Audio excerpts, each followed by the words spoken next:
48% of the Muslim in the United States of America believe that they are Muslim first, they are American second. Our purpose is to change this culture because they're infidel, and what they're doing is not pleasing to Allah, and we are the soldier of Allah who will make them do it. Kamal Saleem was born in Lebanon to a devout Muslim family. As early as 4 years old, he remembers sitting at the kitchen table while his mother taught him about the Quran and his duty to Allah and jihad. From my childhood, my mom said, one day you'll be a martyr, my son. You will die for the sake of Allah and you will exalt Islam. She said, if you kill a Jew, my son, your hand will light up before the throne of Allah, and the host of heaven will celebrate what you have done. Kamal was 7 when his parents sent him to Muslim training camps to learn to use weapons and engage and kill the enemy. The boys were also taught another, more subtle form of warfare. We were training for what's called culture jihad, which is shifting cultures. Culture jihad it's unlike the sword, unlike the rifle, it is the jihad that will come into your world. By his 20s, Kamal was chosen to wage cultural jihad on America. In Islam, liberty, freedom, monarchy, all these are idols, and these must be brought down.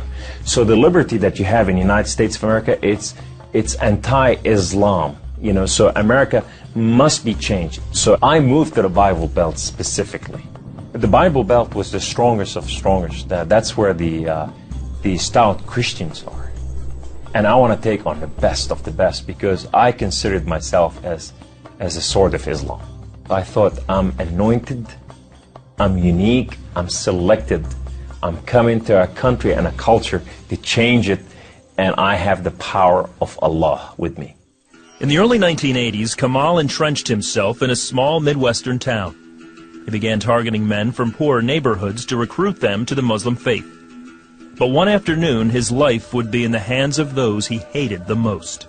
I was going from one place to another to do a recruitment, and that day I had a car wreck.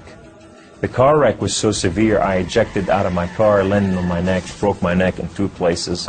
This man came running to me, and he said, don't worry, we're going to take care of you, and everything's going to be all right. The ambulance came and picked me up, and now I go to the hospital. The orthopedic surgeon in the emergency room looked at my chart, and he just said, son, we are going to take care of you, and everything's going to be all right. The second day, I wake up in the hospital, and this physical therapy, head of physical therapy, came and read my chart, and he turned around and he said the same thing, word for word, we are going to take care of you. At first, Kamal was frightened by their words, because these men were all Christians. You see, in terrorism, if they said we're going to take care of you, you'd better run. Surgeries to repair Kamal's broken neck were successful, but recovery would take weeks. After being discharged from the hospital, he would need someone to care for him while he recuperated. Kamal had no one, so the orthopedic surgeon opened up his own home to this stranger. In his home, they put me in the choicest room, and the most beautiful thing, I became like part of their family.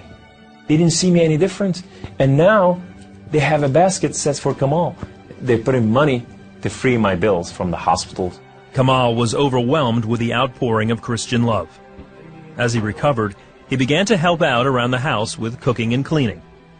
They have Jewish friends, they came from Israel, that they support, and now I'm hugging Israelis and I'm cooking for Jews. I'm going, what has happened to me?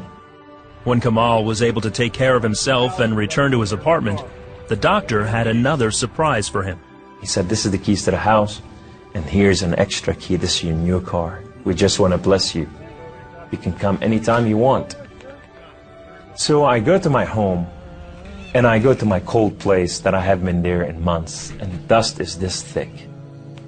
And I just gotta settle this issue with my God to know that if it's real or not.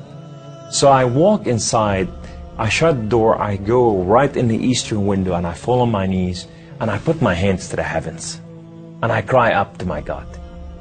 Allah, Allah, my Lord and my King, why have you done such a thing to me? I'm okay with the car wreck.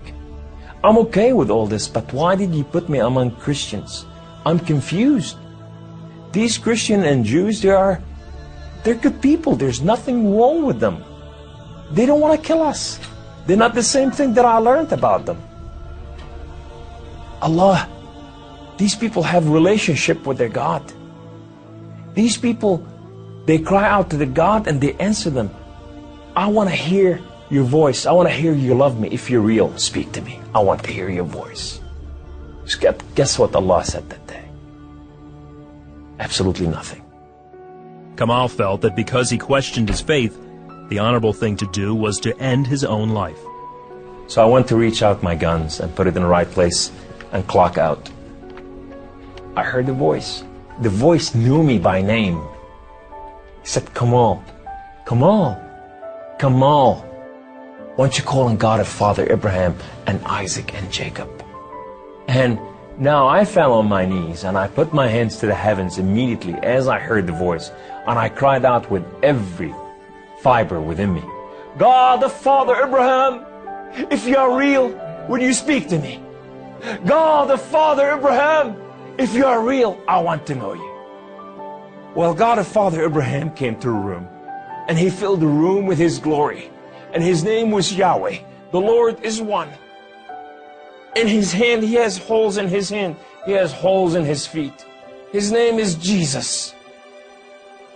I said to him, who are you, my Lord? Who are you? He said, I am that I am. I said, I'm a simple man with a simple mind. What is that supposed to mean? He said, I am the Alpha. I am the Omega. I am the beginning. I am the end. I am everything that is in between. I have known you before I formed the foundation of the earth. I have loved you before I formed you in your mother womb. Rise up. Rise up, come on. Kum. You are my warrior. You are not their warrior. And I said to him, I said, my Lord, I will live and die for you. He said, do not die for me. I died for you that you may live. That day, instead of taking his life, Kamal gave it to Jesus. He now has a new mission and travels the country challenging Muslims to question their allegiance to Allah.